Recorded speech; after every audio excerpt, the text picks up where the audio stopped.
నమస్కారం రైతు రంజని ఛానల్ కి స్వాగతం. తెలుగు రాష్ట్రాల్లో రైతులకు అత్యంత లాభదాయకమైన పంటల్లో పెసర ఒకటి.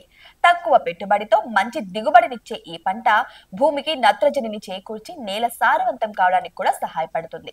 ఈ రోజు మనం పెసర సాగు పద్ధతుల గురించి వివరంగా తెలుసుకుందాం. ఫస్ట్ మనం నేల మరియు వాతావరణం గురించి తెలుసుకుందాం. పెసర పంటకు ఇసుకతో కూడిన గరప నేలలు లేదా మధ్యస్థ నల్లరేగడి నేలలు అనుకూలం. నీరు నిలిచే నేలలు అస్సలు పనికిరావు. సాధారణంగా ఖరీఫ్, రబీ మరియు వేసవిలో కూడా పెసరను సాగు చేస్తారు. ఖరీఫ్ లో జూన్ చివరి వారం నుంచి జూలై మొదటి వారం వరకు, ఇక రబీలో అక్టోబర్ చివరి వారం నుంచి నవంబర్ మొదటి వారం వరకు, వేసవిలో ఫిబ్రవరి చివరి వారం నుంచి మార్చి మొదటి వారం వరకు విత్తుకోవచ్చు. ఇక పొలం తయారీ గురించి తెలుసుకుందాం. ఇక పెసర సాగుకు పొలం తయారీ చాలా ముఖ్యం. ముందుగా పొలాన్ని బాగా దున్ని మెత్తటి మట్టి వచ్చేలా చేసుకోవాలన్నమాట. ఇక చివరి దుక్కిలో ఎకరానికి 4 నుంచి 5 టన్నుల పశువుల ఎరువు వేసి కలియ దున్నాల్సి ఉంటుంది.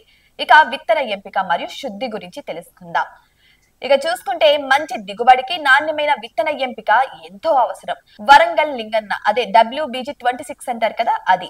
ఇక లామ్ 334, LGG46, ML267 వంటి రకాలు మన ప్రాంతానికి చాలా అనుకూలమైనవి. విత్తే ముందు విత్తన శుద్ధి తప్పనిసరిగా చేసుకోవాలి. కిలో విత్తనానికి 2 గ్రాముల థైరం లేదా కార్బన్ జిమ్ కలిపి విత్తన శుద్ధి చేయాలి. ఆ తర్వాత 10 గ్రాముల రైజోబియం కల్చర్ ను కలిపి విత్తుకుంటే నత్రజని స్థిరీకరణ బాగా జరుగుతుంది. ఇక విత్తే పద్ధతి మరియు ఎరువుల గురించి తెలుసుకుందాం. పెసరను వరుసల్లో విత్తుకోవడం వల్ల కలుపు నివారణ సులభం అవుతుంది. వరుసల మధ్య 30 సెంటీమీటర్లు, మొక్కల మధ్య 10 సెంటీమీటర్ల దూరం ఉండేలా చూసుకోవాలి. ఎకరానికి 8 నుంచి 10 కిలోల విత్తనం ఎంతో అవసరం అవుతుంది. ఇక ఎరువుల విషయానికి వస్తే ఎకరానికి 8 కిలోల నత్రజని, 20 కిలోల భాస్వరం మరియు 8 కిలోల పొటాష్ నిచ్చే ఎరువులను ఆఖరి దుక్కిలో వేసుకోవాల్సి ఉంటుంది. ఇక తర్వాత కలుపు నివారణ మరియు నీటి యాజమాన్యం గురించి తెలుసుకుందాం. పెసరలో కలుపు మొక్కల బెడద ఎక్కువగా ఉంటుంది. విత్తిన 20 నుంచి 25 రోజులకు ఒకసారి, ఇక 40 నుంచి 45 రోజులకు ఇంకొకసారి కలుపు తీయాలి. లేదా పెండి మెథాలిన్ వంటి కలుపు మందులను వాడాల్సి ఉంటుంది. ఈ పంటకు నీటి అవసరం కూడా చాలా తక్కువ. సాధారణంగా పూత దశలో మరియు కాయలు ఏర్పడే దశలో నీటి తడులు ఇస్తే సరిపోతుంది. ఇక సస్య రక్షణ గురించి తెలుసుకుందాం. పెసరను ఆశించే ప్రధాన తెగుళ్లు ఇక పల్లాకు తెగులు మరియు బూడిద తెగులు. పల్లాకు తెగులు నివారణకైతే తెగులు నిరోధక రకాలను ఎంచుకోవాలి. బూడిద తెగులుకు శిలీంద్ర నాశకాలను పిచికారి చేయాల్సి ఉంటుంది. ఇక కాయ తొలుచు పురుగు మరియు పచ్చ పురుగు వంటి కీటకాల నివారణకు తగిన పురుగుల మందు వాడాల్సి ఉంటుంది.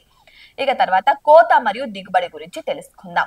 పెసర పంట 60 నుంచి 75 రోజుల్లో కోతకు వస్తుంది. 80% కాయలు, పిండి, ఆకులు పసుపు రంగులోకి మారినప్పుడు కోయాలి. ఇక ఎకరానికి సగటున 4 నుంచి 6 క్వింటాల దిగుబడి వస్తుంది. సరైన యాజమాన్య పద్ధతులు పాటిస్తే అంతకంటే ఎక్కువ దిగుబడి కూడా సాధించవచ్చు.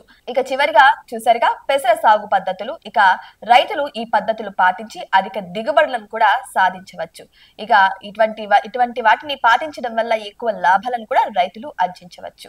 చూసారు కదా పెసర సాగు పద్ధతుల గురించి. ఇటువంటి మరిన్ని అప్డేట్స్ కోసం మా ఛానల్ ని సబ్స్క్రైబ్ చేసుకోండి.